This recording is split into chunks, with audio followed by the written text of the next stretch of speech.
La Russie vient de publier des chiffres qui changent complètement la perception du conflit. Selon ces révélations, les pertes israéliennes dépasseraient désormais les 1000 personnes. Et parmi les victimes figurent des forces de l'ordre, des scientifiques liés au programme nucléaire ainsi que des agents des services de renseignement. Un bilan extrêmement sensible qui explique pourquoi les autorités israéliennes demandent à ses citoyens de ne plus publier les impacts liés aux missiles iraniens dans les réseaux sociaux. Chers messieurs, dans cette vidéo, nous allons parler des chiffres. Des chiffres que les médias occidentaux n'en parleront jamais.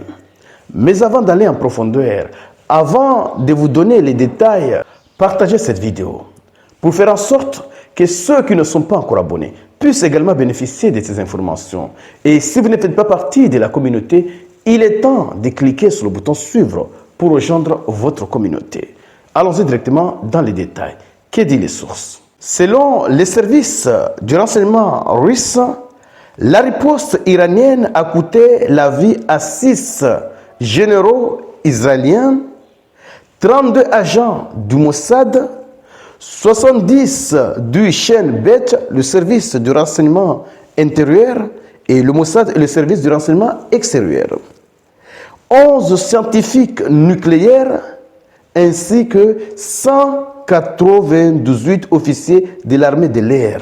Et cela s'ajoute 462 soldats et 423 réservistes. Chez messieurs, voilà en quelque sorte le bilan que je viens de voir. Mais je dois vous dire une chose. Je n'ai pas pu vérifier l'authenticité de cette information. Mais peut-être que ce bilan est vrai.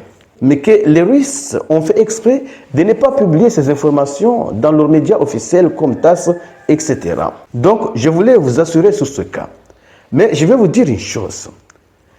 Dans un tel événement, dans une telle période, on ne dit pas la vérité. On ne dit pas qu'on a perdu 500, 600 personnes. On ne dit pas ce genre de choses. Pourquoi? Parce que cela a démoralisé les forces restantes. Mais peut-être une telle chose, c'est déjà arrivé. Parce que l'Iran est en train de pulvériser les bases israéliennes et américaines. Donc, ces bases ne sont pas vides.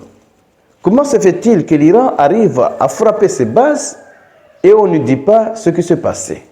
On nous dit seulement ce qui se passe à côté du Liban contre le Hezbollah. Mais ce qui se passe face à l'Iran, on ne dit rien.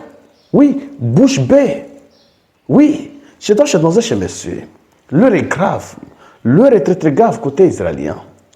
Oui, il n'y a pas que l'Iran qui souffre. Tout le monde souffre. Lorsque vous attendez un bilan, c'est juste le bilan normalement des civils. Mais le bilan militaire, on vous cache. Comment se fait-il que des missiles frappent des hangars, explosent des hangars, frappent des systèmes de défense, frappent des pistes d'atterrissage, frappent un peu partout, mais on ne vous dit jamais qu'il y a eu des victimes. Pourquoi? C'est parce qu'on cache. Pourquoi tout est censuré en Israël actuellement? C'est parce qu'il y a beaucoup de choses. Ils ont fait un mauvais calcul sur la riposte iranienne. Je donne chez messieurs, partagez cette vidéo au maximum pour faire en sorte que ceux qui ne sont pas encore abonnés puissent également bénéficier de ces informations. Et surtout, les amis, restez connectés pour la suite des événements. Merci.